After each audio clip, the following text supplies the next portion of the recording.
नमस्कार। हाल ही में केंद्रीय शिक्षा मंत्री धर्मेंद्र प्रधान की उज्जैन यात्रा ने एक नई वैश्विक बहस को जन्म दे दिया है। उज्जैन में आयोजित 3 दिवसीय Mahakal the master of time international conference के उद्घाटन सत्र में उन्होंने भाग लिया और कहा कि मध्य प्रदेश का उज्जैन समय गणना का असली केंद्र है। उज्जैन वो स्थान है जहां प्राइम मेरिडियन रेखा और कर्क रेखा आपस में मिलती है और प्राचीन काल में विश्व के समय की गणना यहीं से होती थी। इसीलिए अब समय गणना के लिए वर्तमान में इस्तेमाल होने वाले GMT अर्थात ग्रीनविच मीन टाइम के स्थान पर MST अर्थात महाकाल स्टैंडर्ड टाइम को वैश्विक आधार बनाया जाना चाहिए।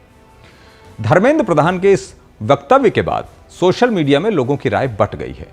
कुछ लोग इसे भारत की सांस्कृतिक पहचान से जोड़कर इसका समर्थन कर रहे हैं, तो वहीं दूसरी ओर लोगों ने इसे अव्यावहारिक बताया है। तो चलिए आज के अपने इस वीडियो में हम इसका सरल सा विश्लेषण करते हैं। बाबा महाकाल की नगरी उज्जैन या उज्जैनी प्राचीन भारतीय सभ्यता का सांस्कृतिक और राजनीतिक केंद्र रहा है। महाजनपद काल में यह अवंती की राजधानी थी। भारतीय दंत कथाओं के नायक शकारी राजा विक्रमादित्य की राजधानी भी यही नगर था। लेकिन पूर्व काल से ही इसका महत्व केवल आध्यात्मिक और राजनीतिक ही नहीं बल्कि वैज्ञानिक भी रहा है, क्योंकि यह ज्योतिष, खगोल विद्या और समय गणना का प्रमुख केंद्र रहा है। प्राचीन भारतीय खगोलविदों जैसे ब्रह्मगुप्त ने उज्जैन को ही शून्य देशांतर मानकर अपनी खगोलीय गणनाएं की थी। आर्यभट्ट और बराह मिहिर की भी परंपरा यहीं से जुड़ी हुई थी। दरअसल प्राचीन भारतीय खगोलविद सूर्य की छाया से समय निकालते थे। प्राचीन ग्रंथ सूर्य सिद्धांत में उज्जैन को मध्य देश कहा गया है और प्राचीन भारतीय विद्वानों ने समय गणना के भूमध्य रेखा का केंद्र उज्जैन को ही माना और इसे लंका उज्जैनी मेरिडियन लाइन कहा गया। स्कंद पुराण और नारद पुराण जैसे ग्रंथों में यहां के महत्व को बताया गया है। उज्जैन भौगोलिक रूप से कर्क रेखा के नजदीक स्थित है, जो इसे खगोलीय गणनाओं के लिए एक सटीक स्थान बनाता है। 18वीं शताब्दी में 1725 ईस्वी से 1734 ईस्वी के बीच कभी जयपुर के राजा सवाई राजा जय सिंह ने यहाँ खगोल विद्या के अध्ययन के लिए एक वेधशाला का निर्माण कराया था। हालांकि धर्मेंद्र प्रधान का यह कथन यहाँ कर्क रेखा और भूमध्य रेखा एक दूसरे से मिलती हैं फैक्टफुल नहीं है, पर चूंकि प्राचीन समय में भारतीय विद्वानों ने समय गणना के लिए 0 देशांतर का प्रारंभ मध्य प्रदेश में स्थित होने के कारण उज्जैन को ही माना। शायद इस आधार पर धर्मेंद्र प्रधान ने अपनी बात कही होगी, पर आज दुनिया भर में समय गणना ग्रीनविच मीन टाइम के आधार पर होती है। दरअसल 1884 में वाशिंगटन में हुए इंटरनेशनल मेरिडियन कॉन्फ्रेंस के बाद लंदन के ग्रीनविच स्थान को अंतर्राष्ट्रीय मानक समय के रूप में स्वीकार किया गया था। इसीलिए इसे ग्रीनविच मीन टाइम अर्थात GMT बोला जाता है। भारत में भी समय गणना इसी GMT के आधार पर होती है, जिसे यहाँ IST अर्थात इंडियन स्टैंडर्ड टाइम कहा जाता है। पृथ्वी अपनी धुरी पर 24 घंटे में पूरा 360 डिग्री घूमती है, यानी हर 1 घंटे में वो 15 डिग्री घूमती है। इसी आधार पर दुनिया को 24 टाइम जोन में बांटा गया है। अब समय तय करने के लिए 0 देशांतर को आधार माना गया है, जो इंग्लैंड के लंदन के ग्रीनविच से होकर गुजरता है। इसे ग्रीनविच मीन टाइम कहते हैं और आसान भाषा में कहें तो इस रेखा से पूर्व की ओर जाने पर समय बढ़ता जाता है और पश्चिम की ओर जाने पर समय कम होता जाता है। यानी दुनिया का पूरा समय इसी एक शुरुआती रेखा से गिनकर तय किया जाता है।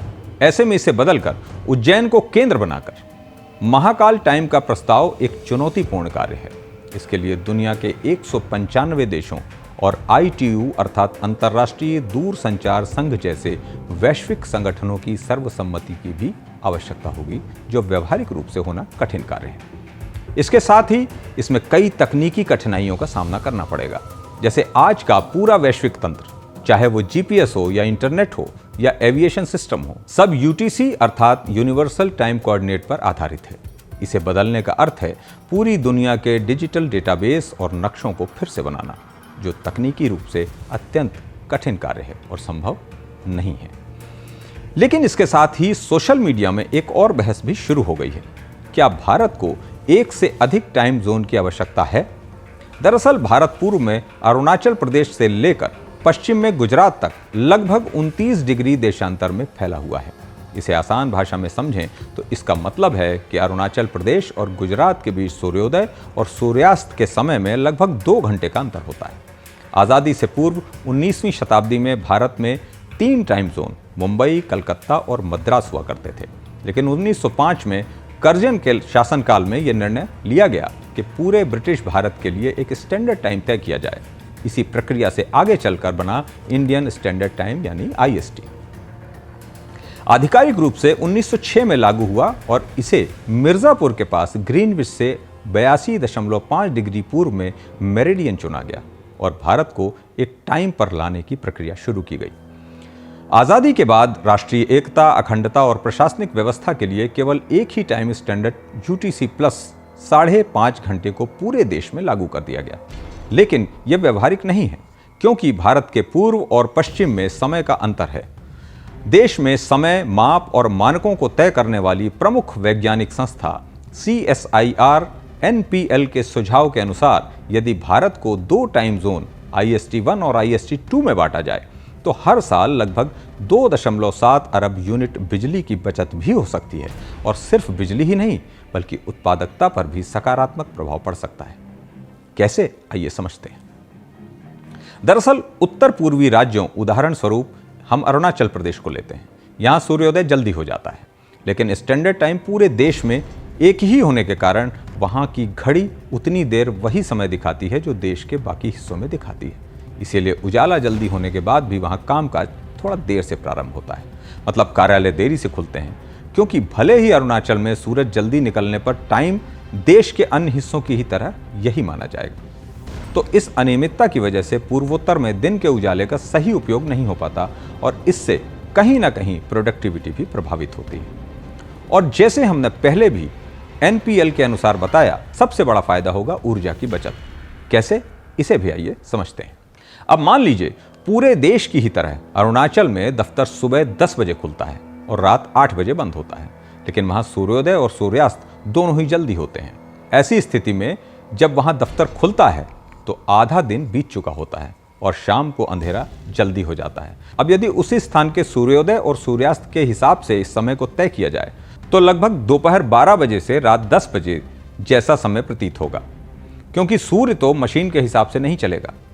खैर, अगर अंधेरा 6 बजे हो जाएगा तो दफ्तरों में करीब 4 घंटे लाइट और बिजली उपकरणों का प्रयोग किया जाएगा और ऊर्जा की खपत ज्यादा होगी। लेकिन इसके विपक्ष में तर्क देने वाले लोग चीन का उदाहरण देते हैं, जो भौगोलिक रूप से 5 टाइम जोन में बटा हुआ है। लेकिन चीन 1 नेशन 1 टाइम मॉडल का उपयोग करते हुए एक ही बीजिंग टाइम का पालन करता है। इसी तरह भारत को भी केवल एक ही टाइम जोन का प्रयोग करना चाहिए। विशेषज्ञ इसे राष्ट्रीय एकता बनाए रखने के एक राजनीतिक प्रयोग के रूप में देखते हैं, लेकिन फिर भी कुछ लोगों का मानना है कि यदि व्यावहारिक रूप से अपनाया जाए तो भारत जैसे लोकतांत्रिक देश के लिए 2 टाइम जोन का मॉडल अधिक प्रभावी हो सकता है। खैर, महाकाल स्टैंडर्ड टाइम का प्रस्ताव भारत की सांस्कृतिक और वैज्ञानिक विरासत को वैश्विक जगत में प्रदर्शित करने का एक बेहतरीन तरीका है, लेकिन वैश्विक मानकों को बदलना बहुत ही कठिन कार्य है।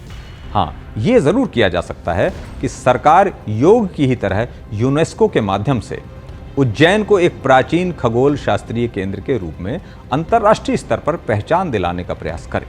ये एक व्यवहारिक रूप से अधिक प्रभावी कदम हो सकता है। इस पर आपके क्या विचार हैं, कमेंट्स में हमें जरूर बताएं और वीडियो को ज्यादा से ज्यादा लाइक और शेयर करें और बेल आइकॉन दबाकर शब्द सांची को सब्सक्राइब करें। ऐसी ही रोचक और तथ्यपूर्ण खबरों के लिए जुड़े रहें हमारे साथ, यानी शब्द सांची के साथ। बहुत बहुत धन्यवाद। नमस्कार।